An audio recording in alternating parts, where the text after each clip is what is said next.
जय गुरु जी के चरणों में कोटि कोटि नमन, अनंतम अनंतम शुक्राना। संगत जी, शिव पुराण का पाठ शुरू करते हैं। आज हमने पढ़ना है जी अध्याय 24वां। कल हमने 23 पर फिनिश किया था, ये देखिए। और आज हम क्या पढ़ेंगे उसमें पहले ये जान लेते हैं आज गुरु जी हमसे क्या पढ़वाएंगे और क्या हमें बताएंगे। देवताओं का भगवान शिव से पार्वती के साथ विवाह करने का अनुरोध, भगवान का विवाह के दोष बताकर अस्वीकार करना तथा उनके पुनः प्रार्थना करने पर स्वीकार कर लेना। तो संगत जी, आज हम बताएंगे ये सब कुछ, आज हम पढ़ेंगे इसमें। और गुरुजी हमसे ये जो भी करवा रहे हैं सब गुरुजी करवा रहे हैं जी। हम अपनी मर्जी से कुछ नहीं कर सकते। जब हम गुरुजी की शरण में आ जाते हैं तो जो होता है हमारी लाइफ में, जो होता है हमारी ज़िंदगी में, वो सब गुरुजी की मर्जी से होता है। तो गुरुजी से आज्ञा लेते हैं। ओम नमः शिवाय, शिवजी सदा सहाय। ओम नमः शिवाय, गुरुजी सदा सहाय। ब्रह्मा जी कहते हैं, नारद, देवताओं ने वहां पहुंचकर भगवान रुद्र को प्रणाम करके उनकी स्तुति की। तब नंदीश्वर ने भगवान शिव से उनकी दीन बंधुता एवं भक्त वत्सलता की प्रशंसा करते हुए कहा, प्रभु, देवता और मुनि संकट में पड़कर आपकी शरण में आए हैं। सर्वेश्वर, आप उनका उद्धार करें। दयालु नंदी के इस प्रकार सूचित करने पर भगवान शंभु धीरे धीरे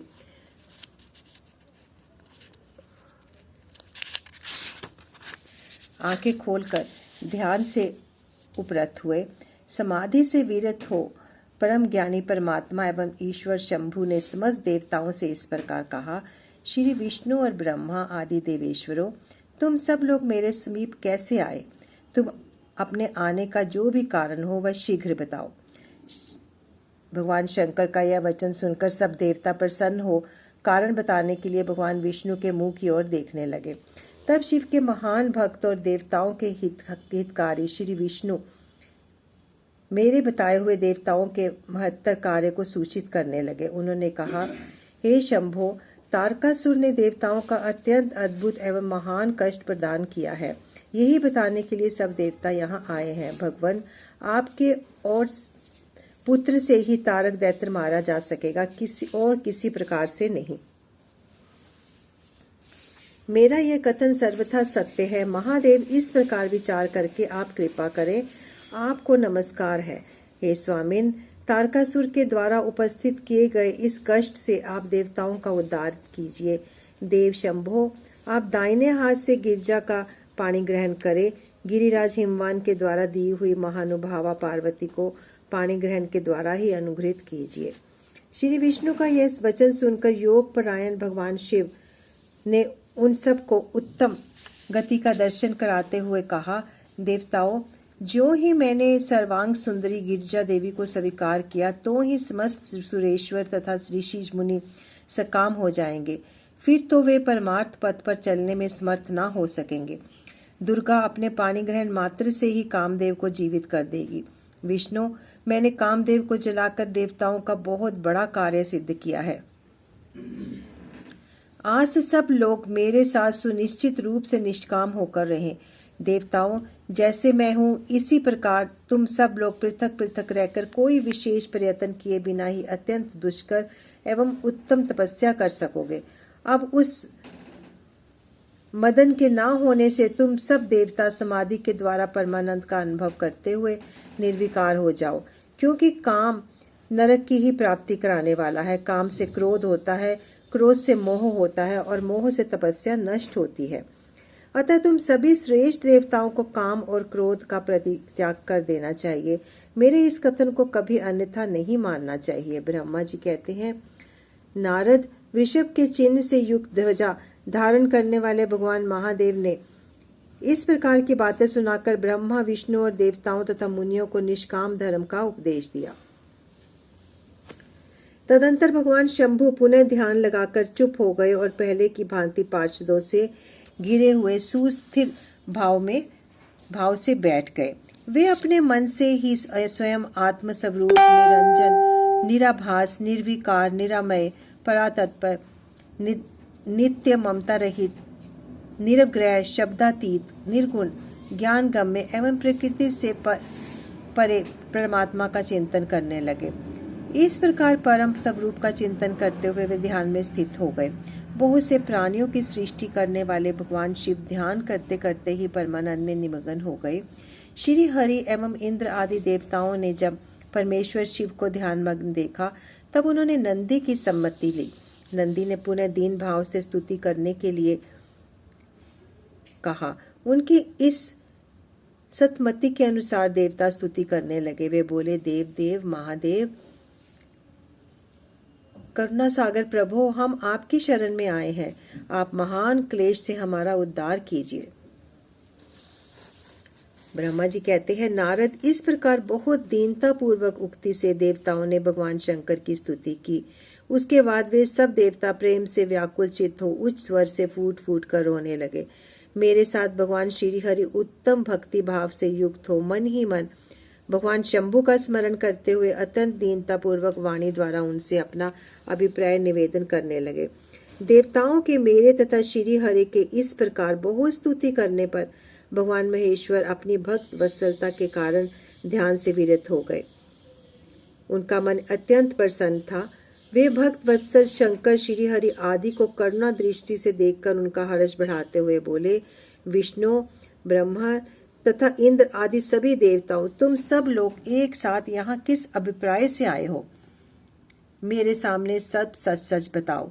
श्री हरि ने कहा, महेश्वर आप सर्वज्ञ हैं, सबके अंतर्यामी ईश्वर हैं। क्या आप हमारे मन की बात नहीं जानते? अवश्य जानते हैं, तथापि आपकी आज्ञा से मैं स्वयं भी कहता हूँ। सुखदायक शंकर, हम सब देवताओं को तारकासुर से अनेक प्रकार का दुख प्राप्त हुआ है, इसलिए देवताओं ने आपको प्रसन्न किया है। आपके लिए ही उन्होंने गिरिराज हिमालय से शिवा की उत्पत्ति कराई है। शिवा के गर्भ से आपके द्वारा जो पुत्र उत्पन्न होगा उसी से तारकासुर की मृत्यु होगी, दूसरे किसी उपाय से नहीं।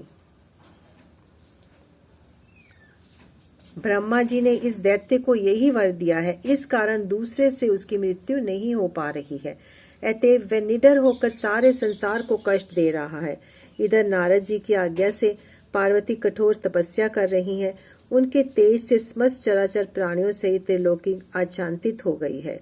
इसलिए महेश्वर, आप शिवा को वर देने के लिए जाइए। हे स्वामिन, देवताओं का दुख मिटाइए और हमें सुख दीजिए। शंकर, मेरे तथा देवताओं के हृदय में आपके विवाह का उत्सव देखने के लिए बड़ा भारी उत्साह है, अतः आप यथोचित रीति से विवाह कीजिए। परात्पर परमेश्वर, आपने रति को जो वर दिया था उसकी पूर्ति का अवसर आ गया है, अतः अपनी प्रतिज्ञा को शीघ्र सफल कीजिए। ब्रह्मा जी कहते हैं, नारद ऐसा कह उन्हें प्रणाम करके श्री विष्णु आदि देवताओं और महर्षियों ने नाना प्रकार के स्तोत्रों द्वारा पुनः उनकी स्तुति की।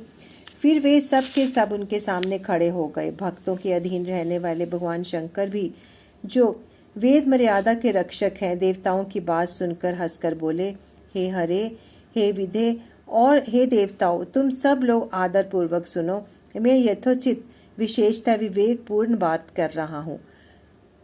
विवाह करना मनुष्यों के लिए उचित कार्य नहीं है, क्योंकि विवाह दृढ़ता पूर्वक बांध रखने वाली एक बहुत बड़ी बेड़ी है।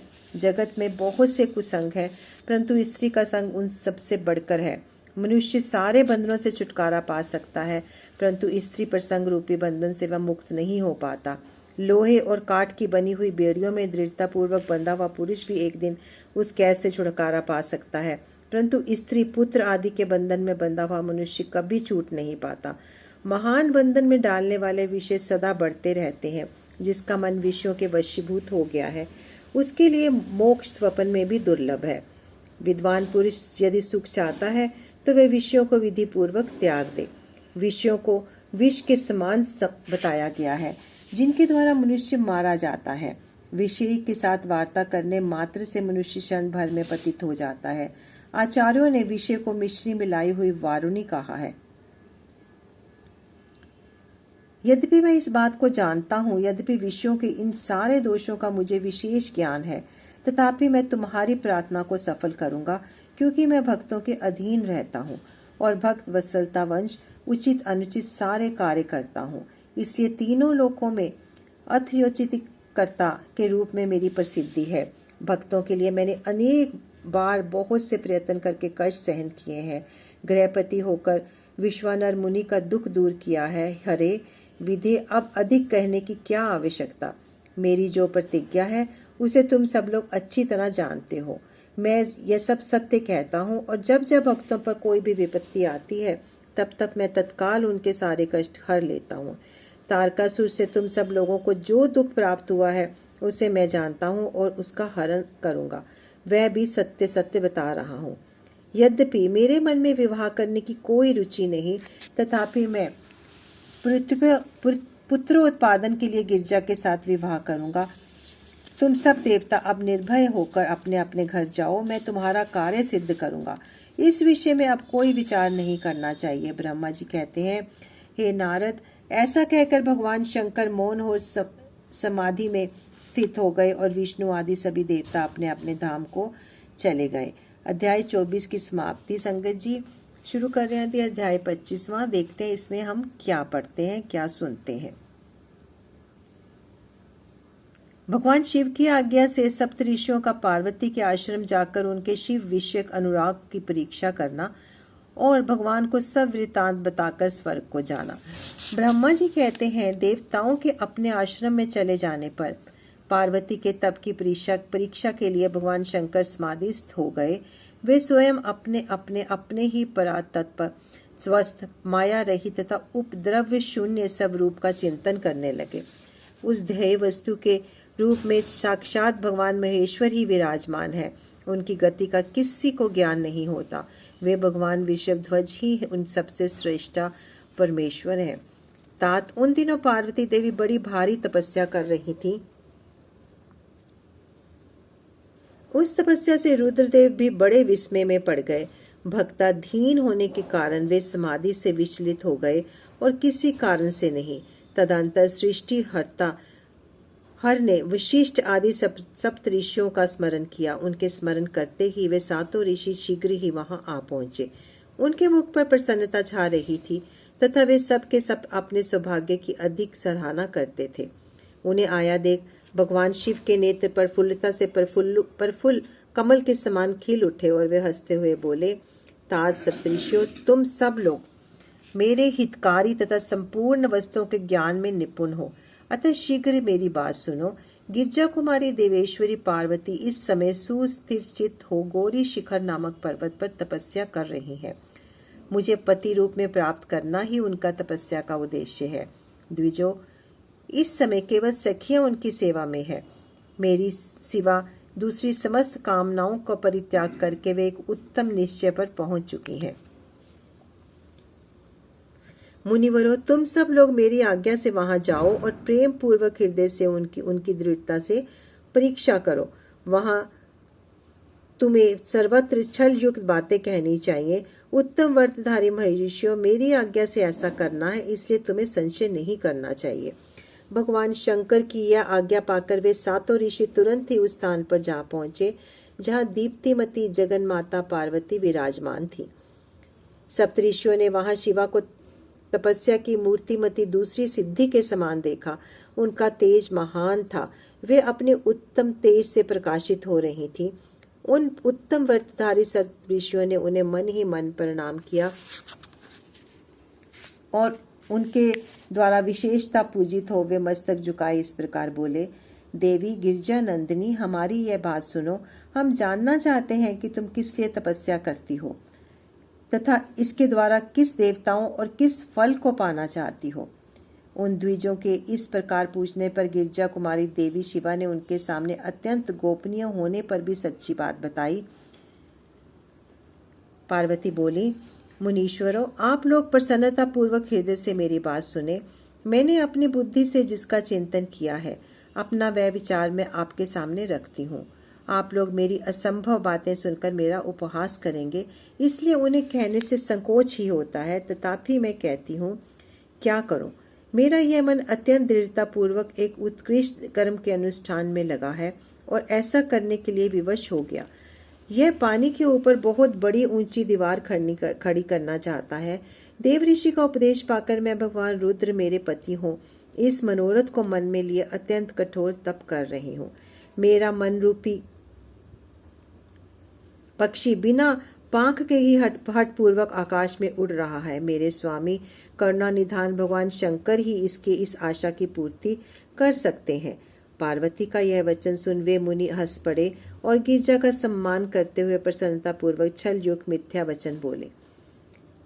ऋषियों ने कहा, गिरजा नंदिनी, देव ऋषि नारद व्यर्थ ही अपने को पंडित मानते हैं।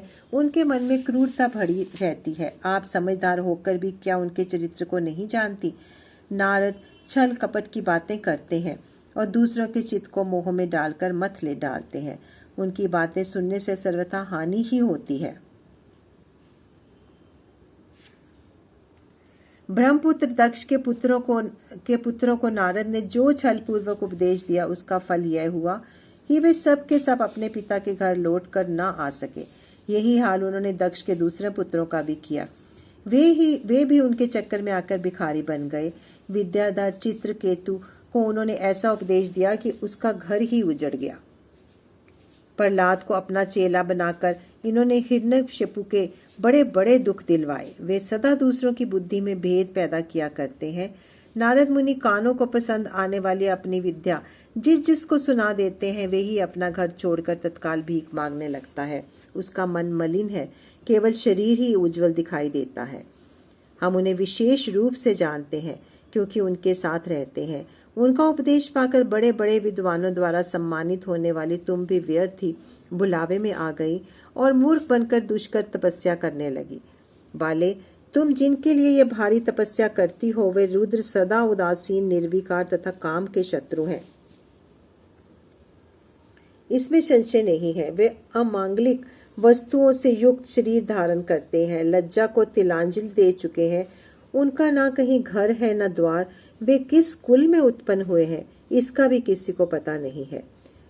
कुत्सित वेश में धारण किए भूतों तथा प्रेतों आदि के साथ रहते हैं और नंग धड़ंग हो शूल धारण किए घूमते हैं। धूर्त नारद ने अपनी माया से तुम्हारे सारे विज्ञान को नष्ट कर दिया। युक्ति से तुम्हें मोह लिया और तुमसे तप करवाया। देवेश्वरी गिरजा नंदिनी, तुम ही विचार करो कि ऐसे वर को पाके तुम्हें क्या सुख मिलेगा। पहले रुद्र ने बुद्धि से खूब सोच विचार कर साध्वी सती से विवाह किया, परंतु वे ऐसे मूढ़ हैं कि कुछ दिन भी उनके साथ निभा ना सके। उस बेचारी को वैसे ही दोष देकर उन्होंने त्याग दिया और स्वयं स्वतंत्र हो अपने निष्फल और शोक रहित स्वरूप का ध्यान करते हुए उसी में सुखपूर्वक रम गए। हे देवी, तुम सदा अकेले रहने वाले, शांत, संग रहित और अद्वितीय हैं। उनके साथ किसी स्त्री का निर्वाह कैसे होगा? आज भी कुछ नहीं बिगड़ा है। तुम हमारी आज्ञा मानकर घर लौट जाओ और इस दुर्बुद्धि को त्याग दो। महाभागे, इसमें तुम्हारा भला होगा। तुम्हारे योग्य वर हैं भगवान विष्णु, जो समस्त सद्गुणों से युक्त हैं। वे वैकुंठ में रहते हैं, लक्ष्मी के स्वामी हैं और नाना प्रकार की क्रीड़ाएं करने में कुशल हैं। उनके साथ हम तुम्हारा विवाह करा देंगे और वह विवाह तुम्हारे लिए समस्त दुखों को देने वाला होगा। पार्वती, तुम्हारा जो रुद्र के साथ विवाह करने का हठ है, ऐसे हठ को छोड़ दो और सुखी हो जाओ। ब्रह्मा जी कहते हैं, नारद उनकी ऐसी बात सुनकर जगदम्बिका पार्वती हंस पड़ी और पुनः उस ज्ञान विशारद मुनियों से बोली। पार्वती ने कहा, मुनीश्वरों, आपने अपनी समझ से ठीक ही कहा है, परंतु द्विजों, मेरा हठ भी छूटने वाला नहीं है। मेरा शरीर पर्वत से उत्पन्न होने के कारण मुझ में स्वाभाविक कठोरता विद्यमान है। अपनी बुद्धि से ऐसा विचार आप लोग मुझे तपस्या से रोकने का कष्ट ना करें। देवऋषि का उपदेश वाक्य मेरे लिए परम हितकारक है, इसलिए मैं उसे कभी नहीं छोड़ूंगी। वेद वेता ही यह मानते हैं कि गुरुजनों का वचन हितकारक होता है, गुरुओं का वचन सत्य होता है। ऐसा जिनका दृढ़ विचार है, उनके इहलोक और परलोक में परम सुख की प्राप्ति होती है और दुख कभी नहीं होता। गुरु का वचन सत्य होता है, यह विचार जिनके हृदय में नहीं है, उन्हें इस लोक और परलोक में भी दुख ही प्राप्त होता है, सुख कभी नहीं मिलता। अतः द्विजों, गुरुओं के वचन का कभी किसी तरह भी त्याग नहीं करना चाहिए। मेरा घर बसे या उजड़ जाए, मुझे तो यह हठ ही सदा सुख देने वाला है। मुनिवरों, आपने जो बातें कही है, मैं उनका आपके कहे हुए तात्पर्य से भिन्न अर्थ समझती हूँ। उनका यहाँ संक्षेप से विवेचन प्रस्तुत करती हूँ। आपने यह कहा कि भगवान विष्णु सद्गुणों से धाम और लीला विहारी हैं। साथ ही आपने सदाशिव को निर्गुण कहा है। इसमें जो कारण है वह बताया जाता है। भगवान शिव साक्षात पर ब्रह्म अतएव निर्विकार है। वे किसी भक्तों के लिए शरीर धारण करते हैं, फिर भी लौकिकी प्रभुता को दिखाना नहीं चाहते। अतः परमहंसों की जो प्रिय गति है उसी को वे धारण करते हैं, क्योंकि वे भगवान शंभु परमानंदमय है, इसलिए अवधूत रूप से रहते हैं। माया लिप्त जीवों को ही भूषण आदि की रुचि होती है, ब्रह्मा को नहीं। वे प्रभु गुणातीत, अजन्मा, माया रहित, अलक्ष्य गति और विराट है। द्विजो, भगवान शंभु किसी विशेष धर्म या जाति आदि के कारण किसी पर अनुग्रह नहीं करते। मैं गुरु की कृपा से ही शिव को यथार्थ रूप से जानती हूँ। ब्रह्म ऋषियों, यदि शिव मेरे साथ विवाह नहीं करेंगे तो मैं सदा कुमारी ही रह जाऊंगी, परंतु दूसरे के साथ विवाह नहीं करूंगी। यह मैं सत्य सत्य कहती हूँ। यदि सूर्य पश्चिम दिशा में उगने लगे, मेरु पर्वत अपने स्थान से विचलित हो जाए, अग्नि शीतलता को अपना ले तथा कमल पर्वत शिखर की शिला के ऊपर खिलने लगे, तो भी मेरा हट छूट नहीं सकता। यह मैं सच्ची बात कहती हूँ। ब्रह्मा जी कहते हैं, नारद ऐसा कहकर उन मुनियों को प्रणाम करके गिरी राजकुमारी पार्वती निर्विकार चित्त से शिव का स्मरण करती हुई चुप हो गई। इस प्रकार गिरजा के इस उत्तम निश्चय को जानकर वे सप्तऋषि भी उनकी जय जयकार करने लगे और उन्होंने पार्वती को उत्तम आशीर्वाद दिया। मुने, गिरजा देवी की परीक्षा करने वाले वे सातों ऋषि उनको प्रणाम करके प्रसन्नचित्त हो शीघ्र ही भगवान शिव के स्थान को चले गए। वहां पहुंचकर शिव को मस्तक नवा उनका सारा वृत्तांत निवेदन करके उनकी आज्ञा लेकर पुनः सादर स्वर्गलोक को चले गए। अध्याय 25वां की समाप्ति। संगत जी, अब हम पढ़ते हैं जी अध्याय 26वां। इसमें हम क्या पढ़ेंगे ये देखते हैं। भगवान शंकर का जटिल तपस्वी ब्राह्मण के रूप में पार्वती के आश्रय पर जाना, उनके सत्कृत हो उनकी तपस्या का कारण पूछना तथा पार्वती का अपनी सखी विजया को सब कुछ कहलाना। ब्रह्मा जी कहते हैं, नारद, उन सप्तऋषियों के अपने लोक में चले जाने पर सुंदर लीला करने वाले साक्षात भगवान शंकर ने देवी के तप की परीक्षा लेने का विचार किया। वे मन ही मन पार्वती से बहुत संतुष्ट थे। परीक्षा के बहाने पार्वती जी को देखने के लिए जटाधारी तपस्वी का रूप धारण करके भगवान शंभु उनके वन में गए। अपने तेज से प्रकाशमान अत्यंत बूढ़े ब्राह्मण का रूप धारण करके प्रसन्नचित्त हो वे दंड और छत्र लिए वहां से प्रस्थित हुए। आश्रम में पहुंचकर उन्होंने देखा देवी शिवा सखियों से घिरी हुई वेदी पर बैठी हैं और चंद्रमा की विशुद्ध कला सी प्रतीत हो रही है। ब्रह्मचारी का स्वरूप धारण किए भक्त वत्सल शंभु पार्वती देवी को देखकर प्रीति पूर्वक उनके पास गए। उन अद्भुत तेजस्वी ब्राह्मण देवता को आया देख उस समय देवी शिवा ने समस्त पूजन सामग्रियों द्वारा उनकी पूजा की। जब उनका भली भांति सत्कार हो गया, सामग्रियों द्वारा उनकी पूजा संपन्न कर ली गई, तब पार्वती ने बड़ी प्रसन्नता से और प्रेम पूर्वक उस ब्राह्मण देव से आदर पूर्वक कुशल समाचार पूछा। पार्वती बोली, ब्रह्मचारी का स्वरूप धारण करके आए आप कौन हैं और कहां से पधारे हैं? वेद वेताओं श्रेष्ठ विप्रवर, आप अपने तेज से इस वन को प्रकाशित कर रहे हैं। मैंने जो कुछ पूछा है उसे बताइए। ब्राह्मण ने कहा, मैं इच्छा अनुसार विचरने वाला वृद्ध ब्राह्मण हूँ, पवित्र बुद्धि, तपस्वी, दूसरों को सुख देने वाला और परोपकारी हूँ, इसमें संशय नहीं है। तुम कौन हो, किसकी पुत्री हो और इस निर्जन वन में किस लिए ऐसी तपस्या कर रही हो जो पंजे के बल खड़े होकर तप करने वाले मुनियों के लिए भी दुर्लभ है?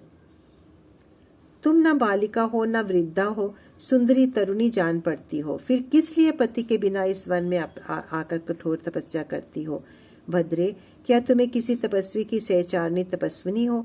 देवी, क्या यह तपस्वी तुम्हारा पालन पोषण नहीं करता जो तुम्हें छोड़कर अन्यत्र चला गया है? बोलो, तुम किसके कुल में उत्पन्न हुई हो? तुम्हारे पिता कौन है और तुम्हारा क्या नाम है? तुम महासौभाग्य रूपा जान पड़ती हो, तुम्हारा तपस्या में अनुराग व्यर्थ है। क्या तुम वेद माता गायत्री हो, लक्ष्मी हो, अथवा क्या सुंदर रूप वाली सरस्वती हो? इन तीनों में से तुम कौन हो मैं अनुमान से निश्चित नहीं कर पाता। पार्वती बोली, विप्रवर, ना तो मैं वेद माता गायत्री हूँ, न लक्ष्मी हूँ, न सरस्वती ही हूँ। इस समय मैं हिमालय की पुत्री हूँ और मेरा नाम पार्वती है। पूर्व काल में मुझसे पहले जन्म से मैं प्रजापति दक्ष की पुत्री थी। उस समय मेरा नाम सती था। एक दिन पिता ने मेरे पति की निंदा की थी, जिससे कुपित हो मैंने योग के द्वारा शरीर को त्याग दिया था। इस जन्म में भी भगवान शिव मुझे मिल गए थे, परंतु भाग्यवश काम को भस्म करके वे मुझे भी छोड़कर चले गए। ब्राह्मण, शंकर जी के चले जाने पर मैं विरह ताप से उद्विग्न हो उठी और तपस्या के लिए दृढ़ निश्चय कर पिता के घर से यहाँ गंगा जी के तट पर चली आई। यहाँ दीर्घ काल तक कठोर तपस्या करने पर भी मैं अपने प्राण वल्लभ को ना पा सकी, इसलिए अग्नि में प्रवेश कर जाना चाहती थी। इतने में ही आपको आया देख मैं क्षण भर के लिए ठहर गई। अब आप जाइए, मैं अग्नि में प्रवेश करूंगी, क्योंकि भगवान शिव ने मुझे स्वीकार नहीं किया, किंतु जहाँ जहाँ मैं जन्म लूंगी वहाँ वहाँ शिव का ही पति रूप में वरण करूंगी। ब्रह्मा जी कहते हैं, नारद, ऐसा कह के पार्वती उन ब्राह्मण देवता के सामने ही अग्नि में समा गई। यद्यपि ब्राह्मण देव सामने से उन्हें बारंबार ऐसा करने से रोक रहे थे। अग्नि में प्रवेश करती हुई पर्वताराज कुमारी पार्वती की तपस्या के प्रभाव से वह आग उसी क्षण चंदन पंख के समान शीतल हो गई। क्षण भर उस आग के भीतर रहकर जब पार्वती आकाश के ऊपर की ओर उठने लगी, तब ब्राह्मण रूपधारी शिव ने सहिता हंसते हुए ने कहा, अहो भद्रे, तुम्हारा तप क्या है, यह कुछ भी मेरी समझ में नहीं आया। इधर अग्नि से तुम्हारा शरीर नहीं जला, यह तो तपस्या की सफलता का सूचक है, परंतु अब तक तुम्हें अपना मनोरथ प्राप्त नहीं हुआ, इसमें तुम्हारी विफलता प्रकट होती है। अतः देवी, सबको आनंद देने वाले मुझ श्रेष्ठ ब्राह्मण के सामने तुम अपने अभीष्ट मनोरथ को सच सच बताओ।